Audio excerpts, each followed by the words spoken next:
about to have another great story because this match is getting started. Yeah, game number 1 with Jab and Kaldi is getting underway right now. We're going to find out exactly how they feel like they should be tackling this match. And it's an important one for Kaldi, but Jab had to be a big sigh of relief after that last one. And this is something we've seen out of Kaldi a little bit. We haven't seen this deck much this season, though. This is that mid-range to control-ish Paladin deck. Yeah, this is something that really, I think favors his style a lot, where, again, you can kind of go both ways, but the big story here is that one of the ways that I feel like Control's going to struggle is when they can't control the early game.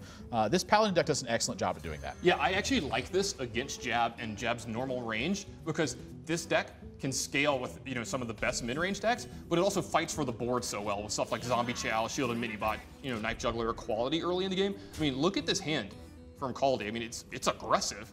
Yeah, this is a spot where Jab can have potentially a lot of troubles with what's going on right now. I mean, the damage is going to start racking up. He doesn't have effective ways to answer this right now. I mean, his hand, honestly, is looking kind of miserable. Yeah, I mean, he's allowed to take a little bit of extra damage here to take care of this Divine Shield.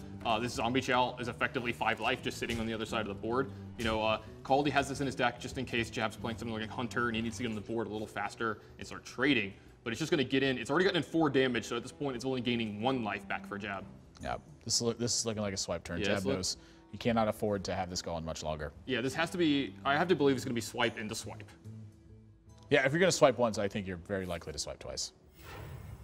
I think I would like to see him swipe the Zombie Chow here, too. Do you think he swipes right or left? For you, maybe, probably right. I mean, everyone swipes right for you, but great turn for Kaldi, able to add Pilot Shredder. This board is going to get cleaned up, though. When you see the swipe on the Zombie Chow and these are set to 1 health, I think you have to know something's up.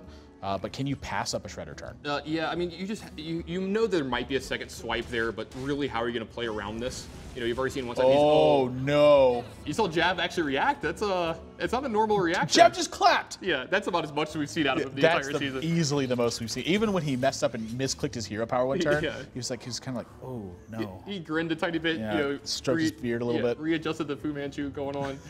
Fu Manchu. Yeah, this makes Keeper of the Grove really bad as well, too. He's hoping maybe to be able to pick off whatever came out of the Shredder with the Keeper of the Grove here. And, I mean, this just messes up his whole game plan. Yeah, all the pressure is mounted to this point. He doesn't have a taunt in his hand. Doesn't have a way to really stave off this damage. You're looking at True Silver Champion dealing 8 and then following up with a Dr. Boom. I don't know if Jab's able to win this anymore. Yeah, I mean, plus Kaldi reads the situation correctly and just plays an anti-heal bot, only getting 2 life out of it, but who cares? It's a 3-3. Yeah, that's 100% agree with you. So now the question is, does he protect his millhouse? I think with seeing the Keeper of the Grove used this way, you absolutely do. But it is a little bit of a sacrifice to be making. If he pushes this damage, you're talking Jab is basically just dead. But sitting at 11, he's basically dead anyway. Yeah, he's going to be using a Force of Nature to clear everything up here. Yeah, I mean, the 1-1 will be left over in the weapon, but he's going to be able to take care of the anti-kill bot. I mean, this is the desperation that he's run into, and Dr. Boom is basically going to be lights out at this point. Yeah, it's hard to come back from. Yeah, both swipes are gone. He's used Force of Nature, doesn't have a Big Game Hunter. He needs Big Game Hunter right now. Oh, Wild Grove, that's timely. Yep. Heal for 5, not good enough. 7, 8, 9, 10, 11, 12, 13, 14. Actually, would keep you alive for 1 turn, but Jab's just going to scoop it up, not take his beating from Kaldi. Would like to see him take his beating. Kaldi earned it in this one. Great matchup, great start. Come back, coward. Take your beating. Yeah, great play. Very quick 1-0 start. This is not typically something that you expect to see from some of these Paladin decks. They can be a lot slower, but this is really the power that Kaldi's looking for.